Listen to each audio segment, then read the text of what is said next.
பகவான்கிட்ட எல்லோரும் உட்காந்துருக்கும் பொழுது யாருக்கும் அங்கே என்ன நடக்குன்னு தெரியாது. சாமி யார்கிட்ட பேசிகிட்டு இருப்பாங்க. அப்போ நம்ம பார்க்கும்போது பக்கத்தில் யாரும் இருக்க மாட்டாங்கன்னா சாமி மட்டும் பேசிகிட்டு இருப்பாங்க, நின்று பேசிகிட்டு இருப்பாங்க. அப்படி பேசிகிட்டு இங்கே திரும்பி மக்கள்கிட்ட பார்த்து சாமி சொன்னது, முப்பெருந்தேவியர் வந்திருக்காங்கடா சாமி, யாருக்கு என்ன கொடுக்கணும்னு கேட்குறாங்கடா சாமி அப்படின்ட்டு இந்த விஷயத்தை கொஞ்சம் பரிபாஷையாக சொன்னாங்க. அதாவது சரஸ்வதி, மகாலட்சுமி, பார்வதி தேவி, இந்த முப்பெரும் தேவியர்கள், பரம்பொருளுடைய பெண் தேவதைகளில் இவங்க மிக முக்கியமான தாய். இந்த 3 தாய்களும் வந்து நிற்கிறாங்களாம். யாருக்கு என்ன கொடுக்கணும்னு சொல்லுங்கள் சாமி, கொடுப்போம் அப்புடின்னு சாமிகிட்ட உத்தரவு கேட்குறாங்க. அப்படிங்கிற விஷயத்த சாமியே அவர் வாய்மொழியிலிருந்து சொன்ன விஷயம் அது.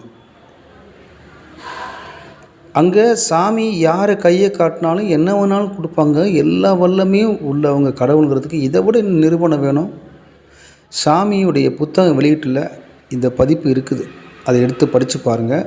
அதில் பதிப்பில் வந்து சாமி வாயில் சொன்னது இருக்குது. இது நம்ம கண்ணுக்கு தெரியல, ஆனால் உட்கார்ந்திருந்த எல்லாருக்கும் சொன்னது கேட்டது. ஒரு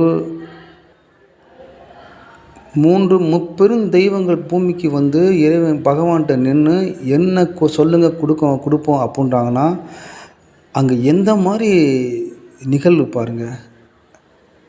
அப்போ சாமி என்ன கையை காட்டினாலும் செய்யறதுக்கு தயாராகிறாங்க. இந்த பிரபஞ்சமே சாமிக்கு கட்டுப்பட்டது. அப்போ இந்த பகவான் யார்? இதெல்லாம் நீங்கள் எடுத்து படித்து பார்த்தா உங்களுக்கு தெரியும். அந்த நூல் வெளியீட்டு முதல் வருஷம் 2வது வருஷம் வெளியீட்டு விழாவில் அந்த புத்தகத்தில் இந்த பதிப்பு இருக்குது. இது உண்மை. இதை மிகைப்படுத்தியோ ஏதோ சொல்லணும்னு சொல்லலை, மனப்பூர்வமாக சொல்கிறோம். நம்புங்க. பகவான் பரம்பொருள் இந்த உலகத்துக்கு தேவையான எல்லா செல்வங்களையும் வளங்களையும் கொடுக்க வல்லவர். அதற்கு தகுந்த மனிதனை போல் நம்மளை பக்குவப்படுத்திக்கிட்டு இறைவன்கிட்ட கேட்கணும். பேராசை இல்லாமல் எல்லாருக்கும் நம்ம செய்யணும், நல்லது பண்ணுங்கிற நல்ல எண்ணத்தோட உள்ளன்போட நம்மளை தயார்படுத்திக்கிட்டு இறைவன்கிட்ட கேட்கணும். நான் மட்டுமே நல்லா இருந்தால் போதும் அப்படின்னு நினைப்போட கேட்கக்கூடாது. அதனால தான் சாமி யாருக்கு கொடுக்கணும் அப்படின்னு யோசிச்சு செஞ்சிட்ருக்காங்க. சர்க்கரையே சரணம், சர்க்கரையே சரணம். கண்ணா, பிரேக்